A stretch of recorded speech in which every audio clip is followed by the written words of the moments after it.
ये एक कहानी है एक चुड़ैल की जिसको इंसानों को खाना बहुत ही ज़्यादा पसंद था।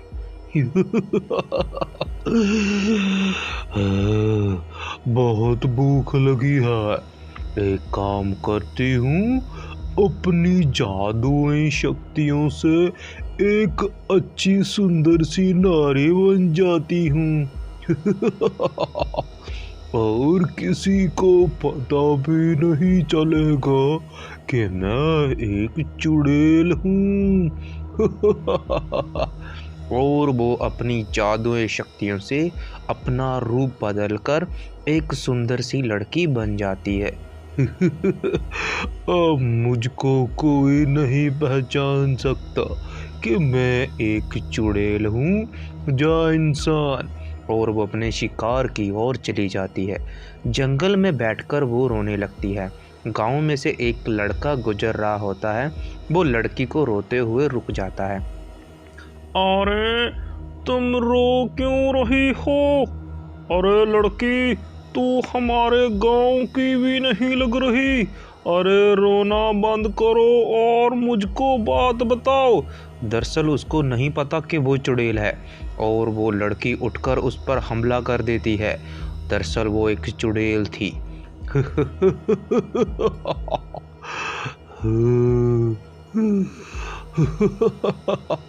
मैं एक लड़की नहीं, एक चुड़ैल थी, मूर्ख इंसान। अब मैं तुझको खाकर अपनी भूख मिटाकर यहाँ से चली जाऊंगी। और वो लड़की अपने असली रूप चुड़ैल में आ जाती है और वो इस इंसान को मारकर वहाँ पर बैठकर खाने लगती है। मजा आ गया इसको खाकर तो। पेट भर गया, अब मैं यहाँ से जा रही हूँ। और चुड़ैल उसको खाकर वहाँ से चली जाती है। गांव में से एक लड़का और वहाँ से गुजर रहा होता है और वो गांव के लड़के को मरा देखकर हैरान रह जाता है। अरे भाई, इसकी हत्या किसने कर दी? अरे इतनी बेहरामी से मार दिया रे बाबा। अरे ये तो बहुत बुरा हुआ, मुखिया को जाकर बताना पड़ेगा। अरे राजू, भाग कर चल यहाँ से, ये तो बहुत बुरा हुआ। और वो भागकर गांव के मुखिया के घर पे अंदर चला जाता है। मुखिया अपने घर के अंदर बैठा चाय पी रहा होता है और राजू को इतना उतावला देखकर हैरान हो जाता है और उठकर उसको पूछता है। अरे राजू, क्या हुआ भाई? क्या बात होगी इतनी हफड़ा दफड़ी में? अरे सब ठीक भी है? अरे मुखिया जी, कुछ ठीक नहीं है। मैं जंगल के रास्ते से गांव की ओर आ रहा था। रास्ते में हमारे गांव के एक आदमी का वहां पर किसी ने मार डाला है, वो भी बहुत बुरे तरीके से, जैसे किसी दरिंदे ने। और ये तो बहुत ही बुरा हुआ भाई, जल्दी से चलो, मुझको तो कोई गड़बड़ लग रही है। अरे आज से पहले, हाँ हाँ मुखिया जी, मेरे साथ जल्दी चलिए, मैं आपको दिखाता हूँ। अरे उसको देखकर तो बहुत ही डर लग रहा था, जैसे किसी दरिंदे ने मार दिया हो। गांव का मुखिया और राजू दोनों उस इंसान के पास चले जाते हैं जिसको चुड़ैल ने मारकर वहीं पर छोड़ दिया था। थोड़ी देर के बाद वो जंगल में उसी जगह पर पहुंच जाते हैं। राजू मुखिया को वो लाश वहां पर दिखा देता है। अरे मुखिया जी, ये देखिए, आप खुद देख लीजिए। अरे ये किसी दरिंदे का काम है, मेरी बात मानिए। मुखिया बैठकर लाश की जांच पड़ताल करता है और वो भी दंग रह जाता है। अरे तुम तो बिल्कुल सही कह रहे थे रे बाबा। अरे इसको बुरी तरह से मार दिया, गांव में खबर करनी पड़ेगी। तो मुखिया गांव के सभी लोगों को सूचित कर देता है और उनको बचे रहने की कहता है। और गांव वालों, मेरी बात ध्यान से सुनो। जब तक हमको इसका ये नहीं पता चलता कि ये सब कौन कर रहा है, रात के समय कोई भी गांव से बाहर नहीं जाएगा। तो कुछ दिनों के बाद वही चुड़ैल लड़की एक और इंसान को मारकर खा रही होती है। तो राजू शाम के समय अपने घर वापस जा रहा होता है, तो वो पीछे से देखता है कि एक लड़की इंसान को मारकर खा रही है। अरे भाई, ये क्या हो रहा है मेरी आंखों के सामने? मुझको तो यकीन नहीं हो रहा, ये लड़की कैसे इंसान को खा रही है। तो वो लड़की अपने असली रूप चुड़ैल में आ जाती है, जिसको देख के राजू दंग रह जाता है।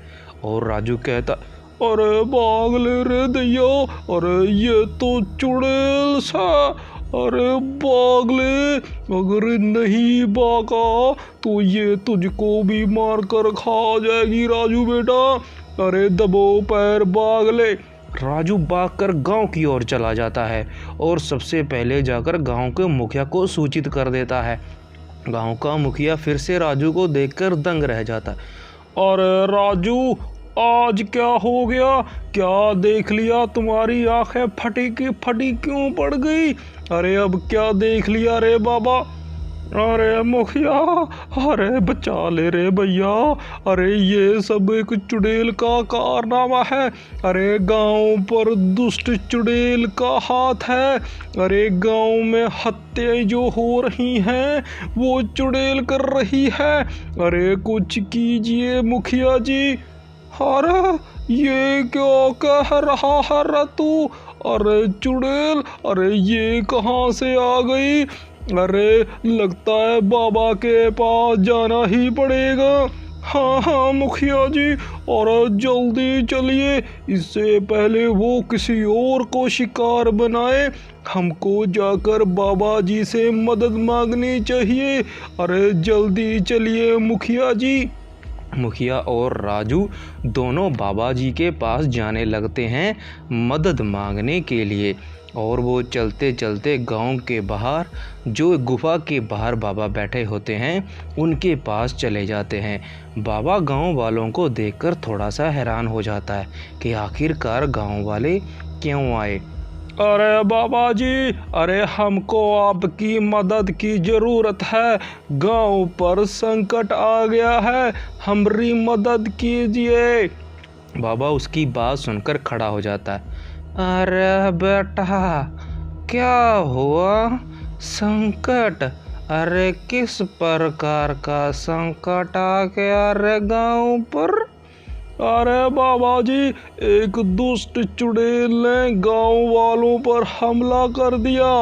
वो जिसको चाके मार कर खा रही है, इस राजू ने अपनी आँखों से देखा। बाबा जी, हमारी मदद कीजिए। तभी राजू भी बाबा को सारी बात बता देता है। हाँ हाँ बाबा जी, मैं जंगल से वापस घर की ओर आ रहा था और मैंने देखा एक सुंदर सी लड़की एक इंसान को मारकर खा रही है। मैं भी हैरान था, लेकिन वो लड़की चुड़ैल बन गई। अरे हमारी मदद कीजिए। वो लड़की नहीं, चुड़ैल थी। हाँ, ये कैसे हो सकता है? कोई बात नहीं गांव वालों, मैं तुम्हारी मदद करूंगा। तुम अब गांव की ओर चले जाओ। जब तक मैं वापस लौट कर नहीं आता, कोई भी गांव से बाहर नहीं जाएगा, समझे? तो गांव का मुखिया और राजू दोनों गांव की ओर वापस चले जाते हैं और बाबा जी चुड़ैल को ढूंढने के लिए जंगल की ओर चले जाते हैं। और वो जाकर रात के समय देखते हैं वही चुड़ैल लड़की नारी का रूप लेकर रो रही थी। बाबा समझ जाते हैं कि ये एक वही चुड़ैल है। अरे ओ चुड़ैल, मेरे सामने नाटक करने की ज़रूरत नहीं है। मैं जानता हूँ तू एक दुष्ट चुड़ैल है। मैं तुझको आखिरी मौका दे रहा हूँ। ये जंगल और ये गांव दोनों छोड़कर यहाँ से चली जाओ। नहीं तो बहुत बुरा होगा।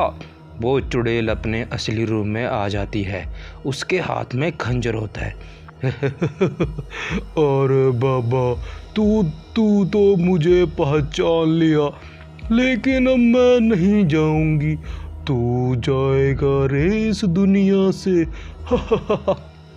दोस्त चुड़ैल, मैं तुझको अभी भी एक मौका दे रहा हूँ, चली जा, नहीं तो लेने के देने पड़ जाएंगे। लेकिन वो चुड़ैल उसकी बात नहीं मानती और वो बाबा को मारने के लिए अपने खंजर के साथ जैसे ही आगे बढ़ती है, बाबा अपनी जादुई शक्तियों से उस चुड़ैल को वहीं पर मार देता है और उस चुड़ैल को मारकर वहाँ पर रुक जाते हैं। और दोस्त चुड़ैल, मैंने पहले ही कहा था, मेरे से पंगा मत लेना, अब लेने के देने पड़ गए। अच्छा है तुम्हारी